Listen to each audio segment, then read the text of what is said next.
There's a coin, it's spinning gold. Waves whisper secrets, stories untold. Salt in the air, it clings, it bites. Shadows of fish in the tide. Morning, Spiro. Tayo. Kargado. Isang malaking styro, isang maliit mga Spiro. Sulihan na natin gamit. Dalawa kami ni Master X, si Dodge yung bantay. Gamit natin mga Spiro. Punong-puno.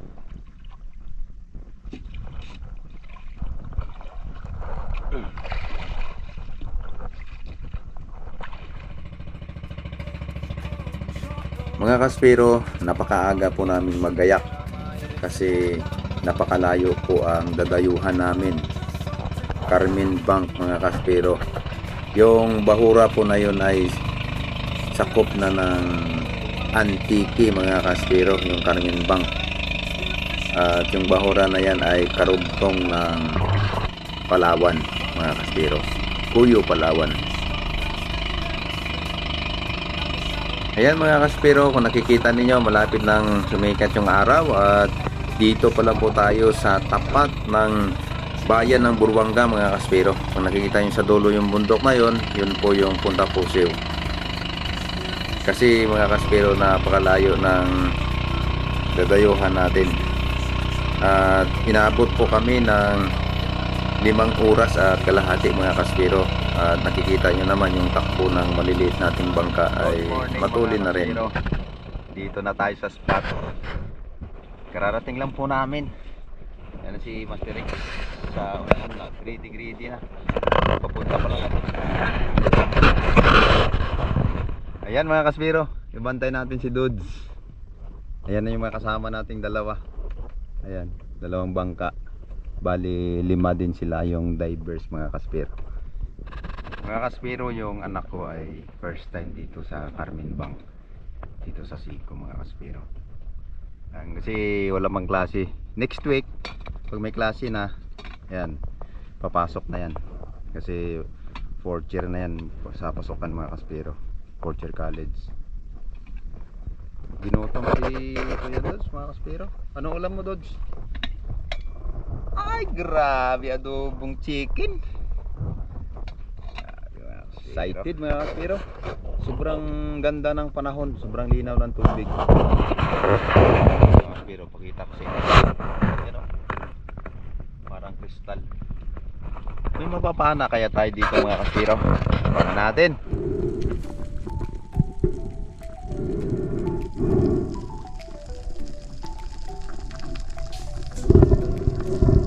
Sobrang dami ng batwis. Malalaki. Ayan, may katamtaman ng laki at may mga malalaki pa mga Kaspiro sa baba. Makikita po natin yan. Kaya sa unang pagsisid, kahit walang warm up mga Kaspiro, ay nakaka-drop tayo sa ilalim kasi mababaw lang po ito dito mga Kaspiro. Nasa 8 meters or 10 ang lalim mga Kaspiro. Grabe ang amo ng mga batfish. Talagang lumapit. Umiikot pa sila sa atin mga Kaspiro. Parang nasa loob lang po tayo ng aquarium mga Kaspiro. Ito po yung sinasabi namin mga Kaspiro na sustainable fishing. Ano mang klaseng isda, ano mang karami, ang makukuha lang talaga natin mga Kaspiro ay isa sa pagbaba natin. Kasi isa lang talaga matatamaan. Swerte na po mga Kaspiro yung mga spiro na namamana na makapana ng 1 shot 2 kill. Tsamba na po yun mga Kaspiro. O diba? Tapos pagbalik natin, yun lang, isa lang talaga nakuha natin. Minsan pag binalikan natin, wala na yung mga grupo na yun ng isda. Kaya ito yung sinasabi namin mga Kaspiro, inuulit namin na sustainable fishing.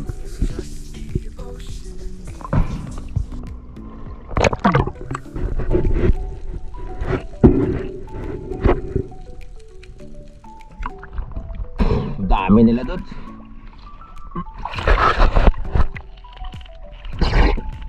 Bagus dah. Kumuha na ako mga kaspero ng isa. Sobrang dami.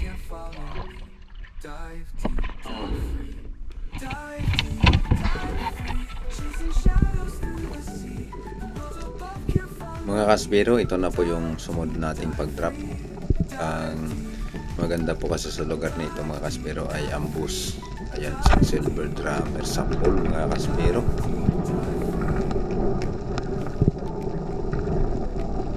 Madali lang pong makaisda sa lugar na ito kasi mababaw siya at marami talagang isda. Sari-sari talaga dito mga kaspero ang mapapana mo.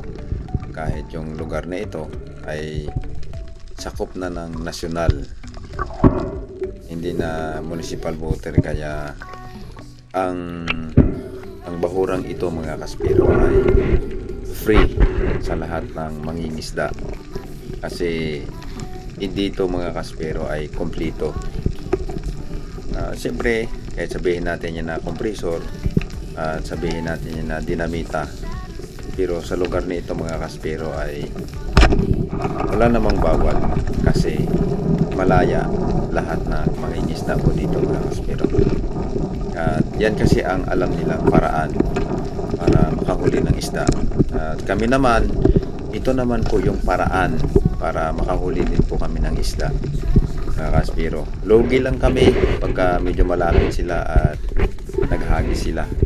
Kaya yung naramdaman namin mga kaspero ay masakit sa dibdib na parang binagsakan ka ng hindi mo mapaliwanag kung ano nararamdaman mo pag ikaw ay naputukan sa ilalim mga kaspero.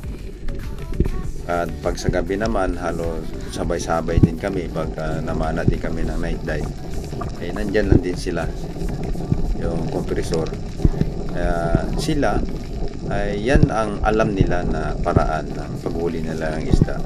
Kami mga kaspero, mapapanood po ninyo, one down, one up, ganun lang kami.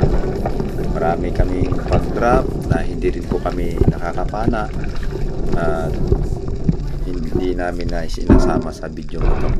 Kasi kung mapapanood po ninyo mga kaspero sa video ay 20 minutes o mahigit lang, pero ang paninisid namin mga kaspero mula alas 10 ng umaga diretso ng hanggang hapon, diretso ng night dive, at mula umaga hanggang tanghali na naman.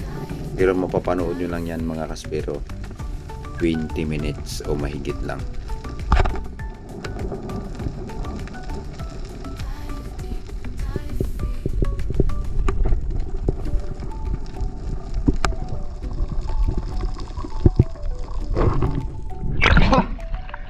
Nakalak. At sa muli nating pag-ambos mga kaspero, kasi yung batuhan na yun doon sa unahan, may nakita na akong sweet lips, yung aratan mga kaspero, kaya dito ako nag-drop. At ayun, nung napansin niya, curious naman siya sa atin at lumapit talaga mga kaspero, kaya mabisa yung ambos sa pool, yung aratan. Malalaki kasi mga kaspero, abot ng 2 kilot kalahati.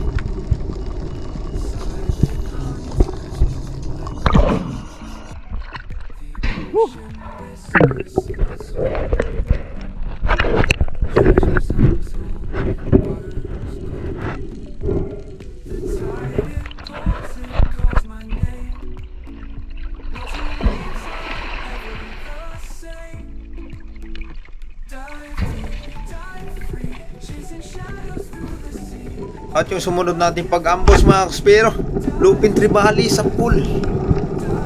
Ayan, kahit taplis lang ang tama niyan mga kaspero, pero nakuha natin yan. O, diba mga kaspero, kapag tayo po ay siniswerte pa talaga, kahit taplis eh nakukuha pa natin.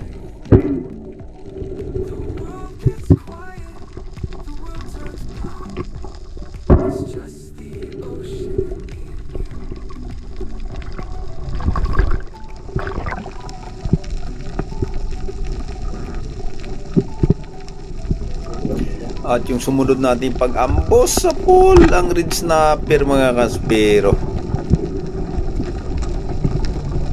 Ay. Mali mga kaspero. Bariri. Yan o. Ay, grabe talaga. Madilim na talaga ang mata ng matanda mga kaspero. Akala ko red snapper. Bariri pala. At yung sumunod natin pag-ambos mga kaspero. Ayan. Ayan pala yung totoong red snapper. Nadali natin mga kaspero. Yan mga kaspero, yung red snapper. Pero mahigit 1 kilo lang po yun mga kaspero. At ginamit namin ni Master X. Ito na yung sumunod. Nakapana siya ng maya-maya mga kaspero at tumagos sa kabilang bato. Ayan. Kaya naisikin shot ko yan at hinila ko sa itaas. Kasi yung bato na yan na malaki sa unahan, and dyan tumagos. Ayan mga kaspero. Yung gamit namin pana ay pang night dive maiksi at nagdala kami ng flashlight mga kaspero. Ayan, may mga ilak kung tawagin dito sa amin, silver drummer, at may mga unicorn na sumuot sa batuhan at ayaw na lumabas mga kaspero. Kaya gumamit kami ni Master X ng pang night dive at nagdala kami ng pana. Parang first time ito mga kaspero na makikita nyo sa vlog ko. Tingnan nyo po mga kaspero kung ano madadali natin. Kasi si Master X ay nag-aabang din sa kabilang bato. Kasi may dala kaming flashlight. At yung mga sumuot dito ay marami mga kaspero. Ayun! Yung silver drummer na ayaw nang lumabas. O, di ba mga kaspero, ito yung sinasabi natin. Ang ganda pala gamitan ng pang night dive na pana pagka yung isda po ay sumuot sa bato. At saka timing mga kaspero, wala kasing current ngayon. Hindi malakas ang current kaya pag-ahon, ayan, pahinga lang kami dito sa itaas ng bato. At babalikan din namin uli. Pero malaki yung silver drummer mga kaspero. Ayan lang yung pinanaan natin, yung maliit na bato sa ilalim. At ito na nga, binalikan ko uli mga kaspero. Yung batuhan. Ayan mga kaspero. Pag sindi ko ng flashlight, ayun sila sa ilalim.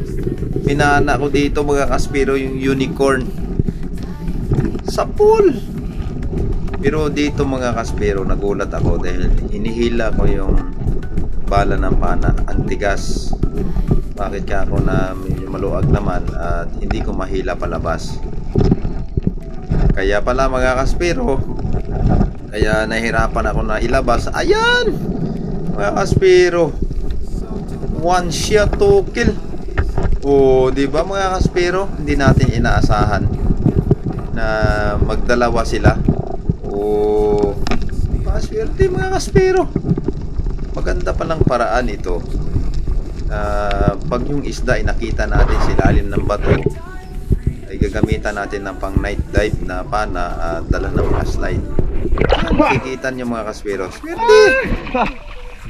Ang ayaw lumapit kanina. 1 shot 2 kill sa ilalim ng bato mga kaspero. Oh!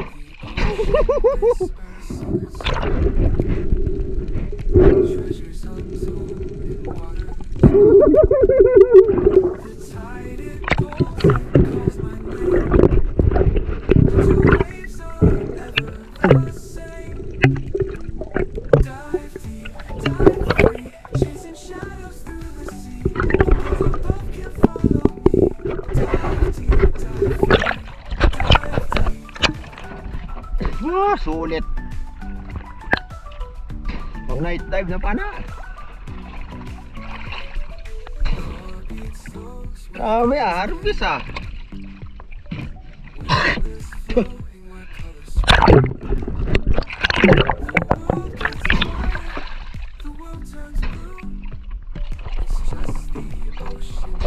Apa ya? Aray ko. ano na to sa isda, sa ice.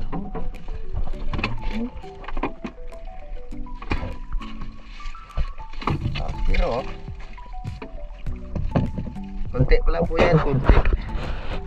Ice po sa ilalim nito mga kaspero, ice.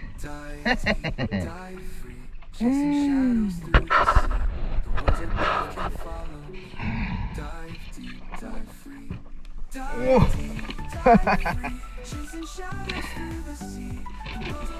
Maganda pala gamitin mga kaspero. Pang night dive ah. Mga sumusuot sa batukan.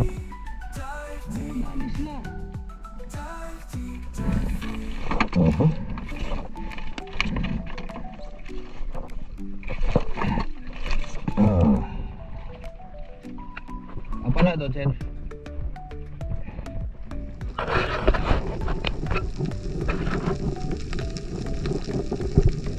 At yung sumunod nating pag-drop, daming unicorn mga kaspero. Ayan, nakapaikot sa atin. Sobrang linaw ng tubig. Pwede ka nang pumana kung gustuhin mo, kaso lang parang na-miss ako dito mga kaspero. Dahil sa sobrang dami ng unicorn, amo nila miikot sa akin. Hindi talaga ako pumana nito mga kaspero.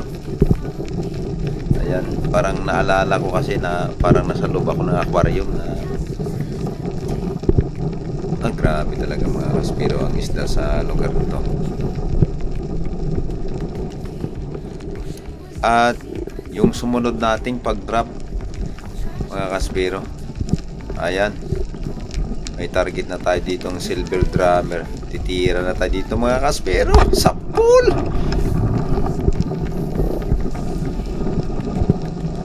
At dali nating silver drummer mga kaspero. Ay, labahita pala, hindi silver drummer. Iba talaga mga kaspero pag malabo niyang mata ng matanda.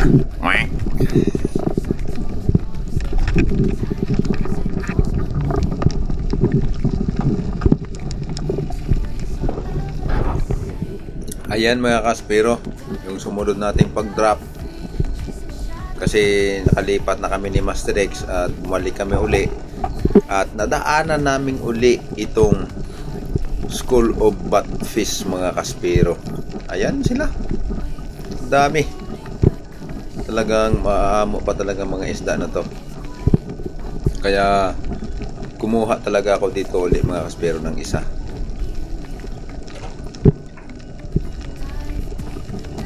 Ayan, siyempre mga kaspero, pumili din ako sa sobrang dami nila. Itong medyo malaki na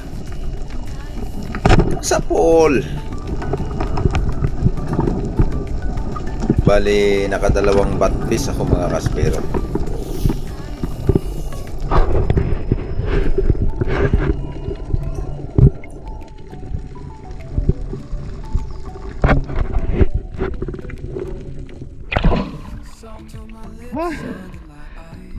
Batfish muna mga kaspero.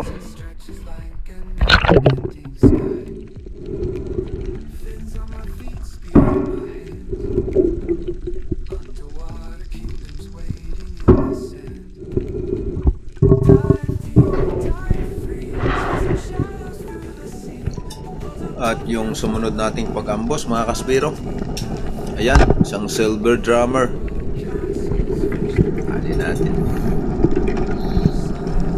Ang ginagawa po namin dito mga kaspero, pagka meron kami nakitang batuhan sa unahan, tinitingnan ko po kung may isda.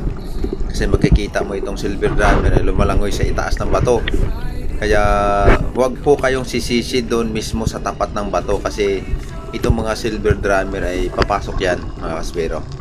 Dapat nakadistansya po kayo, at yung silver drummer na yan, magko-curious yan at lalapit yan mga kaspero. Nakikita nyo po, yun ang diskarte ko. Kung saan yung bato ay hindi po ako sumisisi doon sa mismo sa batuhan. O diba mga kaspero?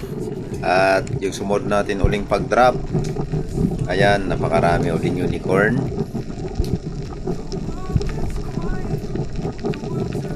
Pwede na yan pagtsagaan mga kaspero. Mayroon diyang tig 1 kilo, kalahating kilo, 3/4. Mga good size na yan mga kaspero kung tutuusin.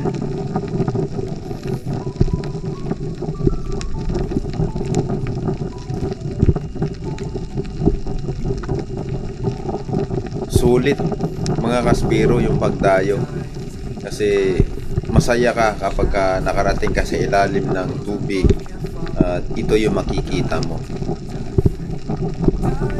At yung isda naman ay binibigyan natin ng chance, kaya patas talaga ito mga kaspero. O di ba? Maraming isda, pwede kang pumili, at kahit anong dami nila, isa lang talaga yung makukuha mo mga kaspero. Makukuha natin. Ayan, isang silver drummer mga kaspero. Ayan mga kaspero, sa pag-ambos natin muli, isang bluefin trevally, sapol mga kaspero. Ay ba? Nadali natin bluefin trevally. Napakaswerte natin mga kaspero. Ang bintahan po kasi namin dito mga kaspero sa bluefin ay 300 per kilo mga kaspero. 300.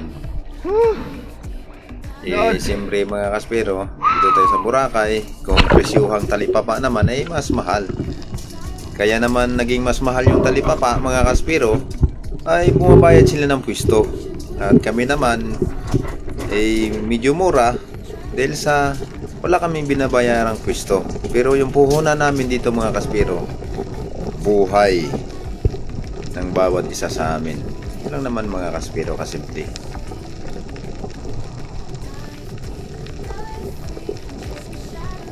At yung huli nating pag-ambos mga kaspero, napakarami pa rin mga unicorn. Napaka-aamo po nila mga kaspero kasi hapon na.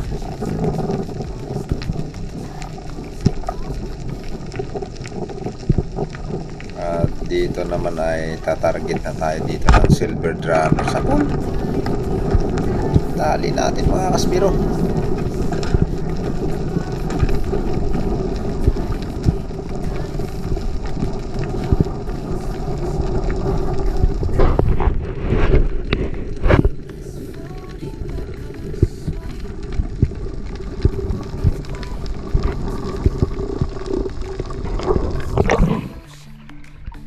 Good.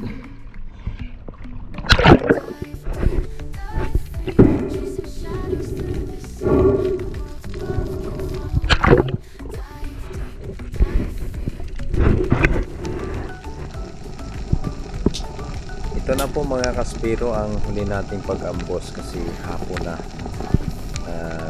Palubog na po ang araw. Pero mga kaspero, nakadali na tayo na isang bluefin trevally. Maganda po ang patama natin dito mga kaspero. Ayan mga kaspero, makikita po natin mula alas 10 kanina umaga pagdating po namin hanggang palubog na po ang araw. Ito po ang magiging ang mga huli natin. Makikita po ninyo mga kaspero. Nakadali pa tayo mga kaspero. Panglas.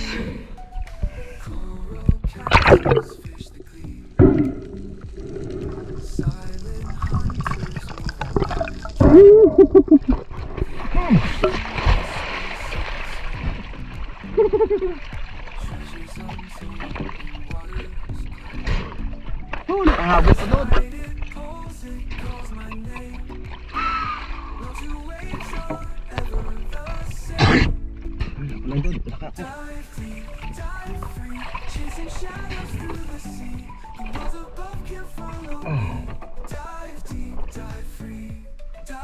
Ay.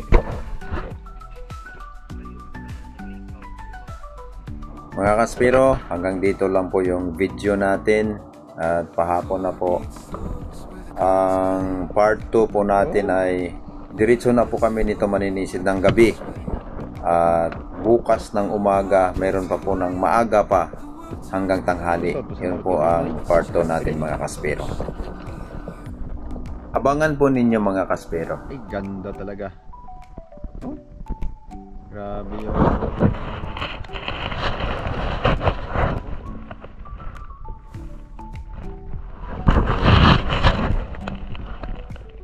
Yung last natin na pana. Isang Local Tribali mga kaspero. Oh, grabe. Yan mga kaspero, mula alas 10 kasi alas 10 tayo mula kanina. Yan o. Gawin natin. Magaganda mga kaspero. Yan o. Pula-pula po. Yan o. Yung mga blue pin o. Buhay pa. Buhay pa. Yan yung mga silver drummer mga kaspero. Yan. Mga nadali natin. Dami. Yan. Oh, may red bass pa. Kaso lang baby. Yan. Isang kilo siguro ito mga kaspero. Aba. Hindi pa puno ito mga kaspero. Ice lang yan. Ice. Mga kaspero, dito na po tayo sa mga pangalan na isa-shoutout natin. Ka Crispin Sisit and family ng lokal ng Bagbagin, Kamanaba. Kay Kuya Alfred Montoya, shoutout sa iyo tol.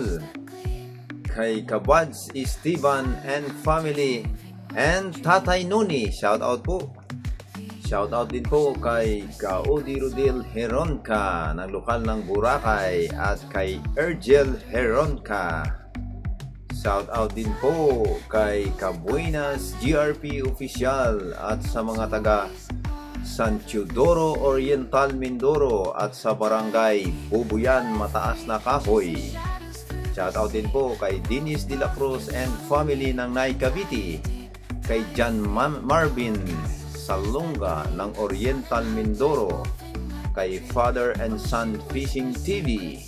Shout out din po sa mga kapatid na sina ka Rene Gabitino, ka Gloria Basi, kay ka Beverly ng lokal ng Lumboy Tarlac, kay ka GR, ka Jeanette, ka Ian, ka Masalyo ng lokal ng Mikawayan at kay Corazon Valdos at sa kanyang kaibigan na si Melda. Shout out din po kay Konsihal Bim Enriquez and family at kay Attorney Jules Valdez and family at sa solid na panonood ni Tutu Rams Official at ng Purok 25. Rivando Sailongo from Las Piñas City. Shout out din po kay Leonardo Mihurada from Kamansi, Mati City. Shout out po kay LV Vizca at sa lahat ng mga taga Santa Fe, Romblon. Shout out din po kay Erson Briones at sa misis niya si Juan Briones. Shout out din po kay Elmer Marcon and Andon family of Kalayo, Cabatuan, Iloilo. At shout out din po kay Jude Prince Adalim and Danilo Adalim. Yan mga kaspero, shout out po sa inyong lahat. At maraming salamat po doon sa mga nag-comment na nabasa namin. Mag-iingat kami. Salamat po sa lahat ng inyong paalaala sa amin. Dudublin po namin ang aming pag-iingat mga kaspero. At sana po huwag niyo pong kalimutang mag-like at i-share po ang video na to at mag-subscribe po at pindutin niyo na rin ang notification bell para lagi po kayong updated sa mga upload nating mga video. Maraming salamat po mga kaspiro. Shoutout po sa inyo lahat at God bless po sa atin. Where the currents play, weightless flowing where colors sway. The